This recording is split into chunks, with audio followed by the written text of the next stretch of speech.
오늘 예배는 특별한 시간들이지요. 이미 여러분에게 말씀드렸듯이 오늘은 대림절 첫 번째 주일입니다. 대림절은 주님의 오심을 기다리는 절기입니다. 그래서 교회력은요, 여전히 우리는 2022년 11월 마지막 주에 예배를 드리고 있지만 교회력으로는 올해가 오늘이 새로운 신년과 같은, 교회력으로는 새로운 새해를 시작하는 절기와 같다고 할 수 있습니다. 그래서 대림절을 시작해서 교회 모든 교회력은 시작되어집니다. 그래서 대림절 혹은 대강절이라고 불리는 절기는 어떤 의미에서는 이제 새로운 한 해를 시작하는데 그 시작이 기다림에서 시작되어져요. 예수 그리스도께서 십자가에 달려 죽으신 이후에 모든 교회의 절기는 예수님의 생애와 맞닿아 있는데, 그렇게 예수님의 기다리심이 우리 신앙의 출발점이라는 것이에요.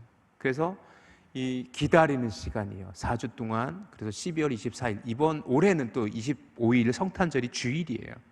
그래서 24일까지가 대림절 절기인데, 그때까지 우리 주 예수 그리스도의 오심을 기다리는 그런 시간들을 함께 보내게 되는 것입니다. 그래서 오늘 설교의 제목이 기다림입니다. 우리 설교 제목 한번 읽어주실래요? 시작! 이 기다림이라는 단어, 이 한 단어, 이 아주 짧은 이 세 글자의 단어가 옛날에는 되게 애틋했어요. 누군가를 기다린다라는 것은요, 설렘도 있고 또 가슴 벅참도 있는데 요새 기다리질 않아요. 기다림이라는 단어가 좀 이렇게 상실되어져 가는 것 같기도 해요. 혹시 누군가의 약속에서 누군가 늦게 오면 여러분 어떡하죠? 어떻게 전화하잖아요. 빨리 오라고. 기다리지 않아요. 기다리지 않아요. 옛날에 드라마, 아주 진짜 재밌는 드라마, 제가 지금도 기억하는 제 인생의 최고의 드라마는 올인, 대장금, 허준, 이런 드라마이죠. 그죠? 드라마 할 때 어땠어요? 드라마 할 때 어땠어요? 뭐예요? 기다리잖아요. 일주일 기다리잖아요. 근데 요새 제 딸들도 그런데 드라마를 기다리지 않아요. 어떻게 보냐면 그냥 TV 정규 프로그램에서 방영할 때 보는 게 아니라 OTT로 봐요. TV, 넷플릭스, 웨이브 뭐 이런 걸로 봐요. 그러니까 뭐냐면 드라마가 언제 하는지 뭐 상관없어요. 언제 보면 돼요? 내가 시간 날 때 보면 돼요. 기다리지 않아요. 그거 제 큰딸한테 너 드라마 요새 뭐 보냐 그러면 뭐 본대요. 근데 꼭 지난 드라마를 봐요. 물어봤어요. 왜 지난 드라마를 보냐 그랬더니 그 얘기를 하는 거예요. 아유, 할 때 본방할 때 하면은 일주일씩 기다려야 되잖아. 그게 지루해가지고 드라마가 다 끝난 다음에 OTT로, TV나 웨이브나 넷플릭스로 그냥 정주행하는 거예요. 정주행이라는 뜻이 직진한다는 뜻인데 뭐예요? 1회부터 마지막 회 때까지 그냥 한 자리에서 다 보는 거예요. 그러니까 뭐냐, 학기 중에는 못 보니까는 방학 때 하루 종일 봐요. 이틀이면 드라마 한 편을 다 보는 거예요. 그렇게 보는 거예요. 기다리지 않아요. 제가 기다림하면 딱 떠오르는 게 뭐냐면 제 아내하고 처음 제가 이렇게 만나서 데이트할 때 제 아내가 제게 첫 번째 저를 만나고 저하고 사귀면서 저한 첫 번째 생일 선물로, 저를 만난 이후 첫 번째 생일 선물로 준 게 뭐냐면 삐삐였어요. 삐삐. 015로 시작되어지는. 우리 정아쌤은 삐삐를 알고 있나요? 사용해 본 적 있어요? 없지요. 그 삐삐는요, 혁명이었어요. 왜냐하면 우리가 주로 부천역, 북부역, 로얄백화점 앞에서 만났거든요. 늦으면 뭐예요? 그때는 삐삐 치면 되는 거예요. 그게 신세계였었어요. 왜? 그전에는 뭐냐면 연락할 방법이 없는 거예요. 왜냐면 제가 또 그땐 기숙사에 살고 있었고. 그러니까. 그런데 뭐예요? 제가 차고 있던 삐삐가 울려요. 삥 울리면 빨리빨리 파리파리 딱 써있으면 뭐예요? 제 아내가 빨리빨리 오라는 소리예요. 딱 써서 1004 하면 뭐예요? 천사란 뜻이에요. 101045 하면 열렬히 사모해 당신을 사랑해 이런 뜻이에요. 요즘 세대는 그런 그 추억이 없어요. 그런데 뭐냐면 그 기다림이라는 게, 그래서 오늘날에는 뭐예요? 그냥 낯설게 다가오는 듯한 느낌이 있어요. 기다리질 않아요. 뭐 궁금해요. 그러면 뭐예요? 바로 스마트폰 꺼내가지고 네이버에 검색해버리면 바로 답이 나와요. 기다리지 않아요. 그런데 우리의 신앙은 기다림입니다. 기다림이라는 사실을 우리는 기억해야 돼요. 구약에서 그 이스라엘 백성들에게 기다림이라는 것은요, 굉장한 중요한 신앙의 고백이었어요. 그것이 뭐냐면 메시아예요. 메시아를 기다림. 메시아를 기다림. 기름 부음 받은 자는 뜻을 갖고 있는 거 메시아. 근데 지금의 정통 유대인들, 지금의 유대인들은 지금도 메시아를 기다려요. 왜냐하면 예수 그리스도를 메시아로 인정하지 않기 때문에 그렇죠. 그런데 우리는 뭐예요? 이미 이 땅에 메시아가 오셨음을 믿어요. 믿습니까? 주 예수 그리스도께서 우리를 위해 십자가 달려 죽으시고 이 땅에 오셔서 우리를 위해서 구원하시기 위해서 십자가 달려 죽으시고 3일 만에 부활하셨고 지금 하늘에 올리우셔서 저 하나님 나라에서 하나님 보좌 우편에 앉아 계심을 믿습니까? 그럼 우리에겐 넌센스가 있는 거예요. 왜 기다려? 뭘 기다려? 그래서 이 대림절이라는 시간이 우리에게 기다림으로 다가올 때 어떤 의미일까? 두 가지를 좀 우리가 여러분이 같이 생각해 보셨으면 좋겠어요. 첫 번째 뭐냐면 그 아기 예수님이 처음 이 땅에 그 베들레헴 말구유에 오셨던 그 예수님을 기다렸던 그 신앙, 그 믿음, 그 믿음을 다시금 우리 속에 회복하는 시간들이에요. 이미 예수님이 오셨는데 뭘 또 기다려? 그게 아니라 그 예수님이 오셨음을 기억하며 믿으며 갈망했던 그 믿음의 모습, 그것이 첫 번째 대림절이 주는 의미인데, 또 하나는 뭐냐면 우리는 다시 오실, 역사의 마지막에 오실 재림을 기다리는 그 마음으로서의 지키는 절기가 대림절이에요. 예수 그리스도께서 이 땅에 다시 오심을 여러분 믿습니까? 그래서 already but not yet, 이미 그러나 아직 그 사이에 우리는 존재하고 있는 거예요. 이미 예수 그리스도께서 오셨어요. 그리고 예수 그리스도께서 이 땅에 다시 오심을 또한 우리는 믿습니다. 그러니 뭐예요? 오늘 우리는 여전히 그 예수님을 기다리고 있는 거예요. 그래서 1년의 절기 중에 가장 처음 절기인 이 대림절의 절기는요, 그렇게 예수 그리스도께서 처음 이 땅에 오셨음에 대한 기다림이며, 또한 다시 오실 그리스도를 향한 우리의 신앙을 지켜가는 믿음의 고백을 드리는 시간. 그래서 이 대림절은 그래서 우리에겐 언제나 주님을 향한 믿음의 고백을 온전히 드리는 그런 시간이라는 것을 여러분이 기억하시기를 주님의 이름으로 축원합니다. 그런데 기다림이라는 것은 멈춤입니까? 스탑! 하고 자 오시나 보자 기다리는 거예요? 그게 아니에요. 기다리는데 어떻게 기다리는 것입니까? 사모함으로. 그리고 내 전 생애를 주님께 내어놓듯 그렇게 주님을 갈망하며 기다리는 거예요. 스탑이 아니에요. 멈춤이 아니에요. 어떻게 그 주님이 오셨을 때 나는 어떻게 그를 맞이할 수 있을까? 어떻게 그분을 영접할 수 있을까? 기대하며 기다리는 거예요. 어저께 어느 권사님을 신방하게 됐어요. 시간에 맞춰 그 권사님의 가정에 딱 들어섰는데 진수성찬이 한 장 떡하니 펼쳐져 있는 거예요. 저는 주로 예배 전에 식사를 하지 않는데 어제는요 식사하지 않을 수가 없었어요. 그래서 그게 정성스럽게 차려진 그 식탁을 함께 나누며 이야기하고 교제하고, 그리고 그렇게 예배드리고, 또 저는 굉장히 큰 은혜를 받고 어제 신방이 이루어졌는데요, 그렇게 기다림이라는 것은요 그렇게 무의미한 시간들로 허비되어지는 시간이 아니에요. 연인이 누군가를 그 사랑하는 이를 만나기 위해 기다림은요 나를 화장하는 시간이잖아요. 내가 준비하는 시간이잖아요. 그리고 생명을 잉태한 그 복중에 태아를 임신한 여인이 그 10달의 기다림은요, 그 무의미한 시간이 아니잖아요. 그 10달 동안 그 아기는 어떻게 돼요? 그 속에서 생명으로 자라가기 시작해요. 그리고 그 어미는 그 복중의 생명을 10달 동안 키우고 키워 출산의 기쁨을 맞이하게 됩니다. 그것이 기다림 아닐까요? 농사를 짓는 분들의 기다림을 여러분 아십니까? 파종을 해요. 그리고는 그 다음날 가서 수확하지 않잖아요. 그 파종한 씨가 싹을 틔우고 그것이 자라가고 때로 꽃을 피우고 때로 열매를 맺혀 그것이 다 익을 때까지 기다려요.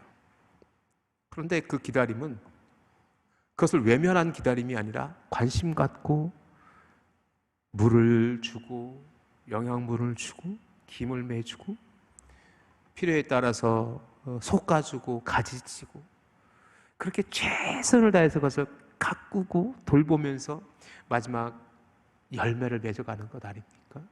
그것이 또한 그 열매를 수확함이 농부의 기쁨인데 그 열매를 맺어가기까지의 기다림은요, 간절함의 기다림이고 최선을 다해서 그 농작물을 관리하고 키워가는 과정인 것이요. 자, 이렇듯 우리의 기다림이라는 것은요, 오늘 우리가 주님의 다시 오심을 기다린다라는 것은 그저 막연하게 시간을 허비하는 시간들이 아니라 그 시간들을 의미 있게 채워가는 것이라고 저는 믿습니다. 그러기에 오늘 또다시 우리가 주님을 기다리는 이 대강절 이 아침에 우리는 어떻게 주님을 기다릴 수 있을까? 우리는 어떻게 또 주님을 고대할 수 있을까? 오늘 시편의 말씀을 통해서 함께 나눌 수 있기를 원합니다. 오늘 시편은요, 이미 여러분이 잘 알고 있는 시편일 수도 있어요. 우리 1절 말씀 한번 읽어볼까요? 1절 말씀 시작. 하나님이여, 사슴이 시냇물을 찾기에 갈급함같이 내 영혼이 주를 찾기에 갈급하니이다. 하나님, 내가 주님을 찾기에 너무 갈급한데 사슴이 시냇물을 찾는 것 같이 갈급하대요. 이 시인은 왜 이렇게 여호와를 찾기에 갈급할까? 왜 여호와의 은혜를 구하면서 이렇게 갈망하고 있을까? 간절히 사모하고 있을까? 여러분 그 성경에 42라고 쓰여 있고요. 그 옆에 여러분이 파란색이나 초록색이나 빨간색이나 주황색이나 표제가 쓰여져 있을 거예요. 이것을 표제라고 해요. 조금 두꺼운 글씨로 쓰여져 있는데 한번 그것을 좀 읽어보실래요? 시작.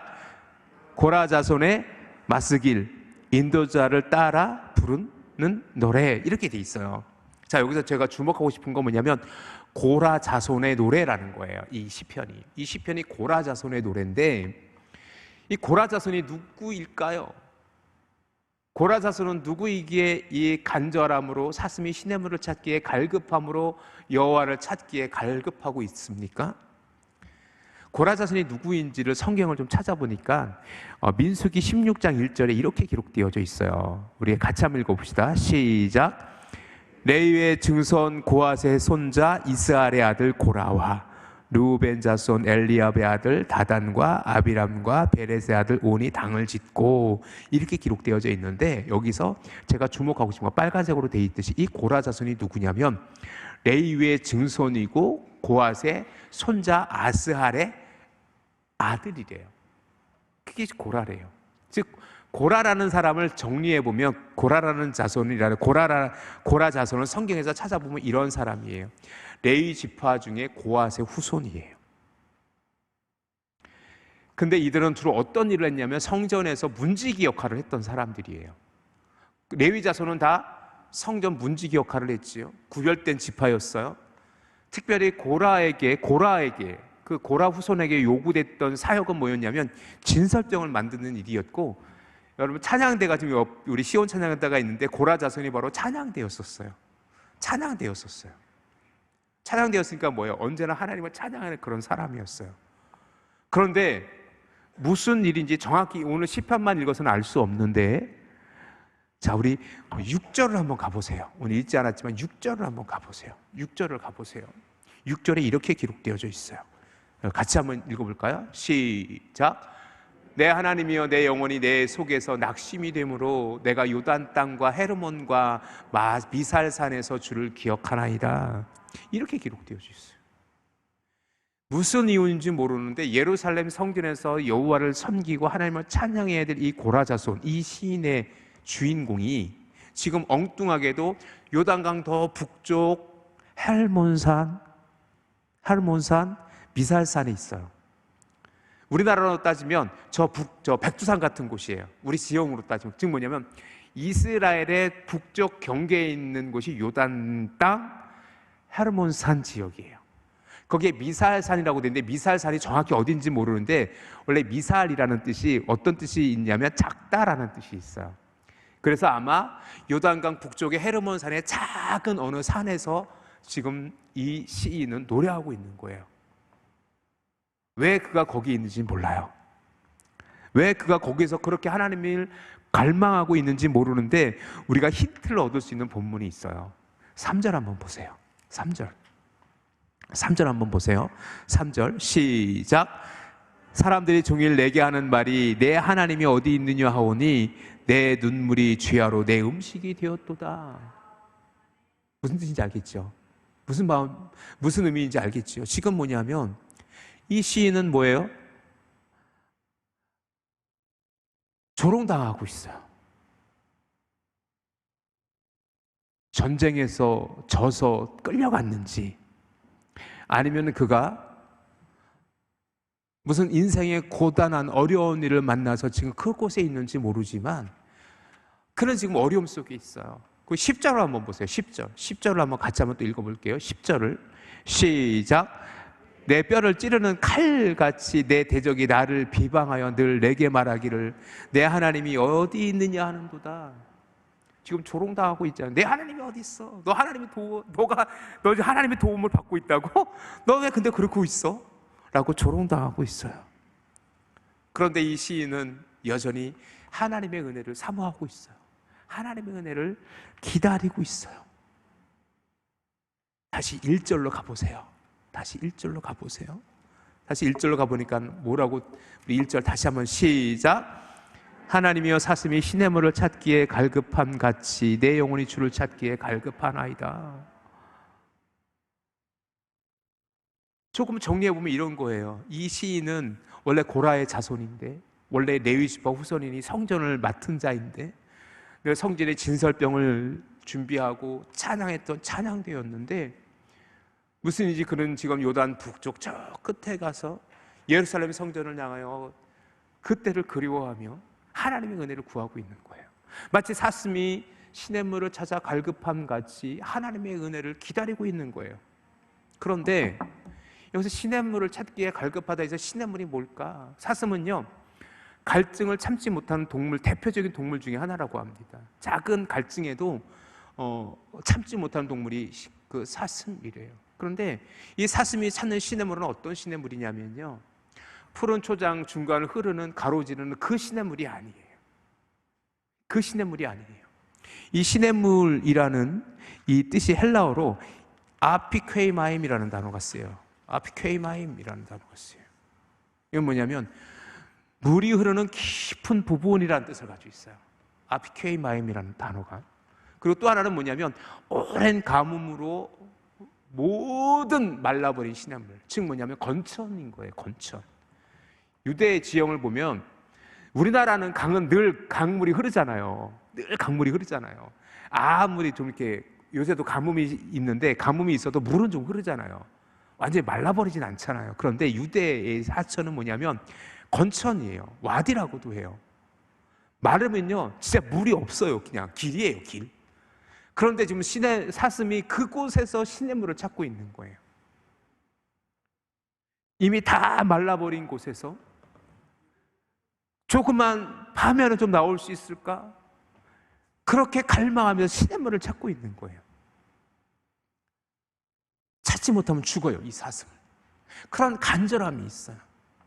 그런데 이 시인이 그 마른 하천에서, 메말라버린 하천에서 그 시냇물을 찾기에 갈급한 사슴과 같이, 주여 하나님이여 내 영혼이 저 사슴과 같이 주님을 기다립니다. 주님을 찾기에 갈망합니다. 나의 대적자들은 나를 향하여 조롱합니다. 내 하나님이 어딨냐고, 너가 하나님을 믿어? 근데 너가 왜 하나님이 안 도와줘? 라고 조롱하고 있는데 여전히 그 시인은 하나님을 찾기에 갈급해요. 그런데 그 마음이 무너지고 있어요. 무너지고 있어요. 오늘 시편을 잘 읽어보면요, 이 시인이 왜 그렇게 낙담하고 있어야 됐는지를 또 우리가 볼 수 있는데, 기다림 중에서도 그는 낙담하고 있는 또 한 부분이 있어요. 자, 우리 2절 한번 읽어보실래요? 2절 시작. 내 영혼이 하나님 곧 살아계신 하나님을 갈망하나니 내가 어느 때에 나아가서 하나님의 얼굴을 배울까? 그러면 그는 지금 자신의 현실 앞에서 지금 낙심되어져 있어요. 하나님, 정말 내가 하나님 얼굴을 배울 수 있습니까? 사람들이 종일 내게 말하는 말이 내 하나님이 어디 있느냐 하오니 내 눈물이 주야로 내 음식이 되었습니다. 반석이신 하나님께 말하기를 어찌하여 나를 잊으시나이까? 내가 어찌하여 원수의 압제로 말미암아 슬프게 다니니이까? 하리로다 라고 기록되어져 있듯이, 지금 이 시인이 막닥들인 현실은요, 결코 쉽지 않은 현실이에요. 절망으로밖에 설명되어지지 않은 그런 순간에 시인은 낙심할 수밖에 없고 낭망할 수밖에 없는데, 또 그를 힘들게 하는 게 또 한 가지가 있어요. 뭐냐면, 과거를 추억해 보니 뭐예요? 그는 하나님을 찬양하는 사람이었잖아요. 그런데 그때가 너무 그리운 거예요. 자, 우리 4절 한번 읽어보실래요? 4절을 여러분 읽어보세요. 그 시인이 얼마나 지금 힘든지 여러분이 아마 알게 될 거예요. 우리 4절 같이 한번 읽어봅시다. 시가자. 내가 전에 성의를 지키는 무리와 동행하여 기쁨과 감사의 소리를 내며 그들을 하나님의 집으로 인도하였더니 이제 이 일을 기억하고 내 마음이 뭐하도다? 상하도다. 지금 하나님을 예배할 수 있는 곳으로 나아갈 수도 없어요. 과거를 생각해 보니까 한때는 어때요? 모든 동료들과 함께 이스라엘 백성들을 모아 하나님의 전에서 하나님을 찬양했어요. 그때 생각을 해보니 지금의 자신의 처지가 황당한 거예요. 안타까운 거예요. 그 마음이 무너지고 있는 거예요. 그리고 토로해요. 하나님, 언제까지 이러실 건데요? 언제까지 이러실 건데요? 언제까지입니까? 언제까지 나에게서 숨기시겠습니까? 라고 말이지. 그렇게 그는 낙담하고 실망하고 있어요. 그리고는 그는 지금 무기력함의 절망 가운데 있어요. 무기력함의 절망 가운데 있어요. 자, 우리 10절 말씀 다시 한번 읽어보실래요? 내 뼈를, 우리 10절 시작. 내 뼈를 찌르는 칼같이 내 대적이 나를 비방하여 늘 내게 말하기를 내 하나님이 어디 있느냐 하도다. 희망이 사라졌어요.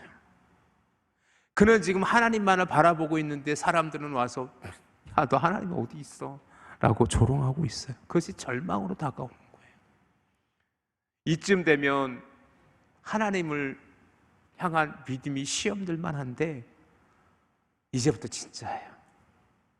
이 시인의 고백은 이제부터 진짜예요. 우리 5절 말씀 한번 읽어보실래요? 5절 말씀 간절히 5절 말씀 같이 한번 읽어봅시다. 시작.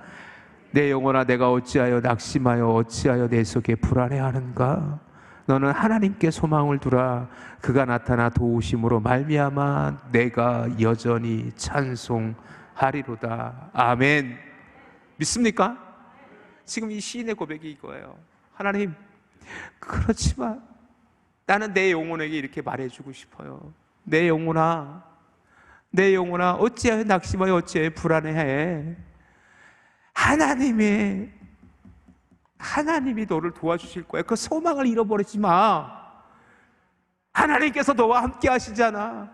그가 너를 도우실 거야. 그리고 그로 말미암아 내가 여전히 찬송하리로다. 내가 찬송할 수 있어 라고 스스로에게 다시금 하나님의 주의 은혜를 사모하며 그 내 영혼에게 이야기해 주고 있잖아요.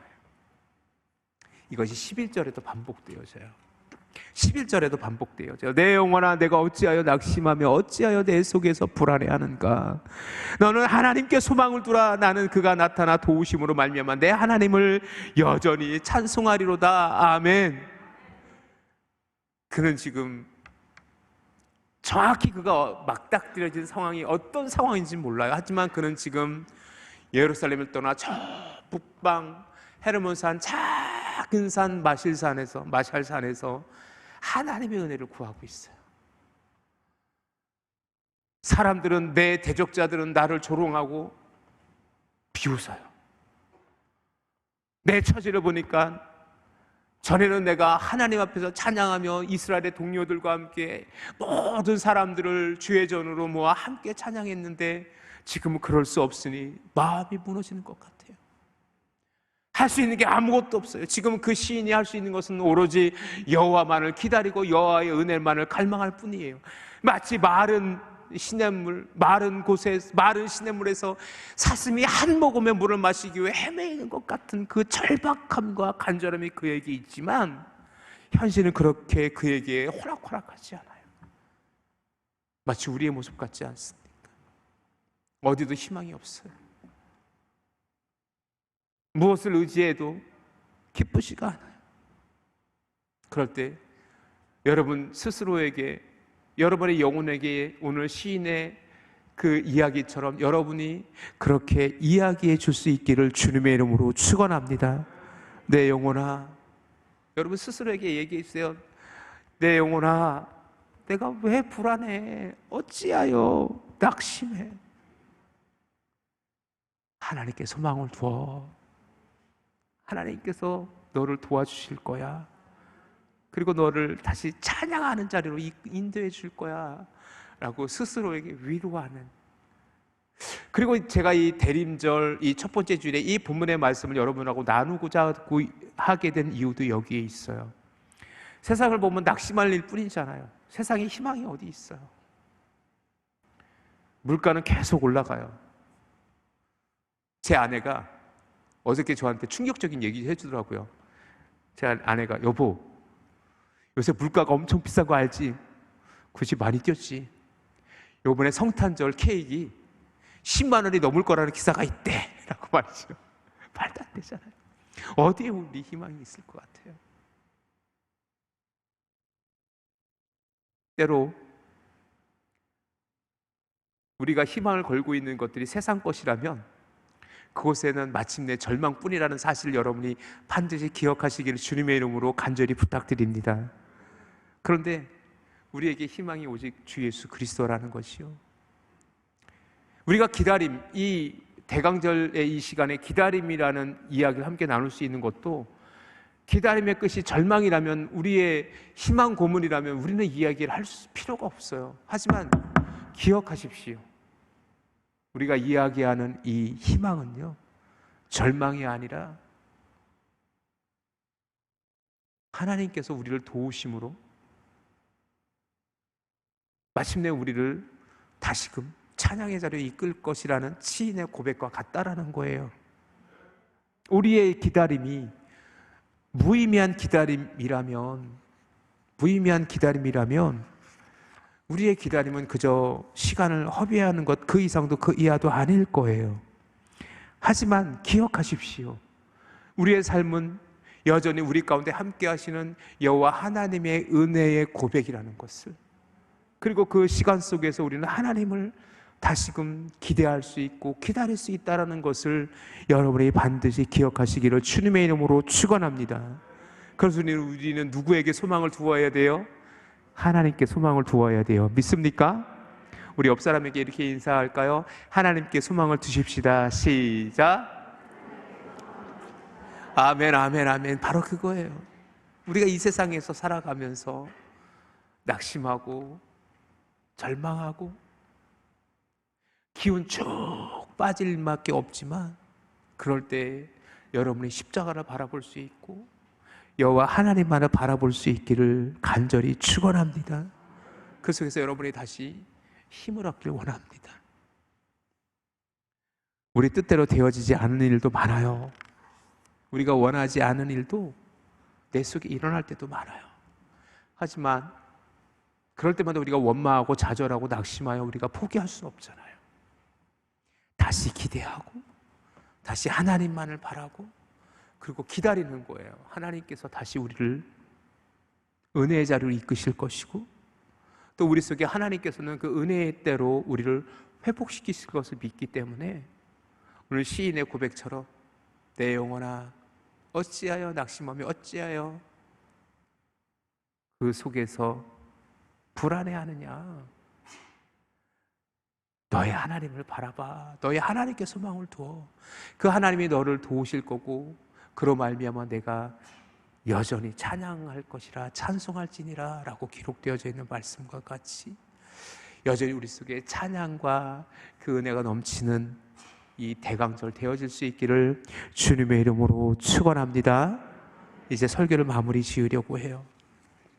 여전히 절망할 수밖에 없는 시대를 살아가고 있지만 그리고 기다림이라는 단어도 우리에게 낯설게 느껴지는 초스피드 시대에 살아가고 있지만 여전히 우리는 주님의 은혜를 사모할 수밖에 없는 연약한 존재임을 여러분이 기억하시고 더 하나님의 은혜를 사모하며 기다림으로 주 은혜의 때를 그 주 예수 그리스도의 오심을 기억하는 그리고 그렇게 내 삶의 믿음의 고백을 가지고 또 하루를 승리하는 저와 여러분이 되어질 수 있기를 주님의 이름으로 축원합니다.